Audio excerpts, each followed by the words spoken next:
I'm sure you heard of this issue of Merry Christmas. Did you hear it? You heard it. Oh, so people started saying, Mufti Menk said you shouldn't say Merry Christmas to the Christians. I'm sure you heard that.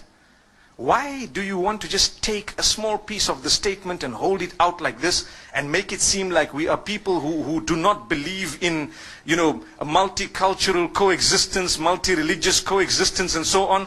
Let me tell you, I was asked about it recently in Singapore. And the reason I'm making mention of this is to show you that, look, we're not stupid. But sometimes people who want to look at it based on how the media has portrayed it may come to a decision or a conclusion that is not enlightened. They haven't considered everything. So what happened? You see, I grew up in Zimbabwe. We interacted from a young age with the Hindus, the Christians, the Jews, those who are from the African traditional faiths and so on, and we got along. We mixed in the schools from a young age, and as I grew up, I went to a high school that was purely Christian Catholic.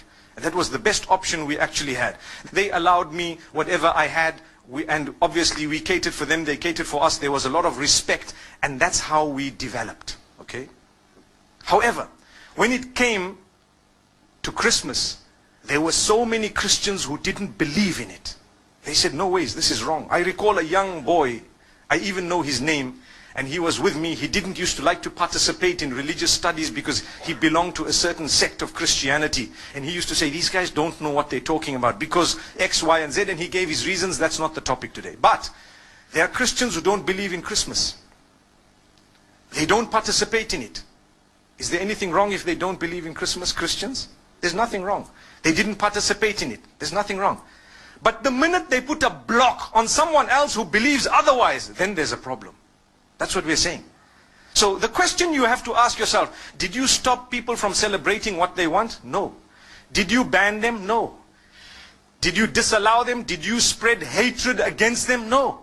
All you said is, Lakum dinukum waliya din. You have your faith and I have mine.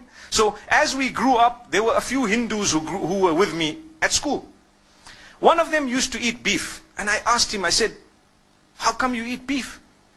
Isn't this supposed to be one of the gods that you consider, a god with respect to them, with due respect to them? But he says, no, this is a special beef. I didn't understand that, but it was just that, okay, I'm not such a strict Hindu. That's what it meant.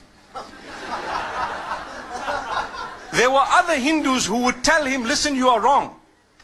There were other Hindus who told him you are wrong. And there were other Hindus who tried to correct him. But he kept on eating it. And then, when it came to Eid al-Adha of the Muslimin, they would never congratulate us. Why? Because we are sacrificing or slaughtering their God, so to speak. We never ever felt bad. Don't expect, and please don't expect a Hindu to tell you Eid Mubarak at Eid al-Adha. Respect them and understand that what you are doing is blasphemous to them, but they've allowed you to continue. It doesn't mean they hate or they are intolerant. It just means that they believe differently and they have a separate system of belief, and it would be insulting to them to actually come onto this side here and tell you, look, as much as you're cutting my God, but well done, welcome, enjoy it, enjoy that. You don't expect it. Come on, use your brain. This is what tolerance and coexistence is all about. It's not about a statement. It's more about allowing them to believe what they have to, with respect in a way that you respect what they have as well. That's all it is. So what happened is, as time passed, it was amazing, because when it comes to the other faiths, we found the same. People didn't participate in some rituals of other faiths. That did not make them bigots. But they respected each other. There was a young man who became a Muslim from the Hindus. The day they were, when they die, what happens is they burn the body. They cremate that body. So this young man, his father had died, and they were cremating the body, and they asked him as the oldest son to actually light the fire.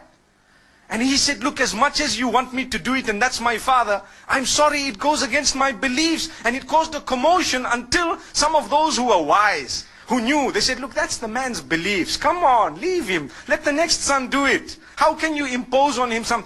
The idea is to coexist with your difference. That's what makes you a rainbow nation. That's what it is. But you don't shove your opinion down the throats of others. Just like now, in the Western world, they are banning you from covering your hair in some countries.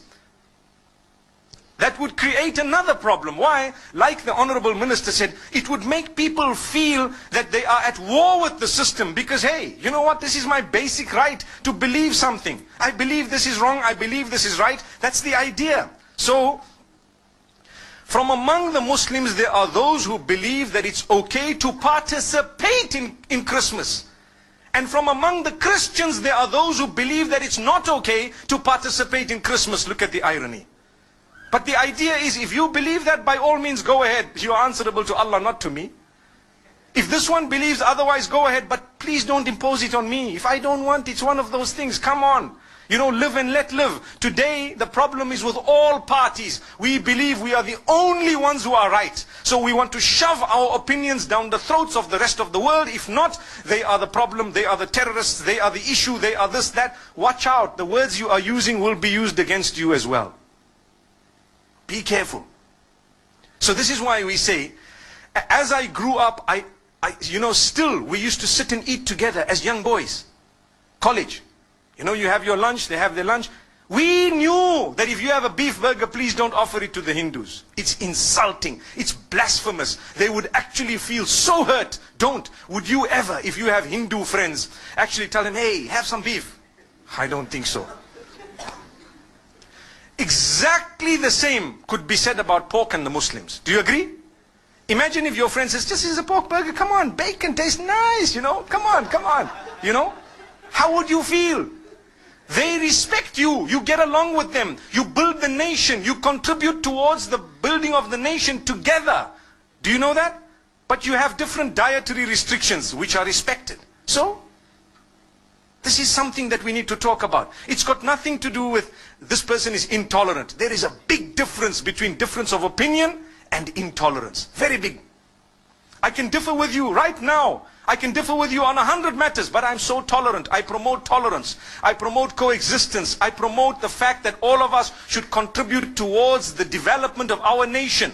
Here in Malaysia, you have people, you have the Chinese, you have the Malays. On the other hand, you have Muslims, you have Buddhists, you have perhaps people who belong to Christianity, maybe even, you know, Jewish people, whatever other faiths. I don't know how the nation is made in terms of, you know, the various faiths, but I'm sure there are more than 20 or 30 different faiths.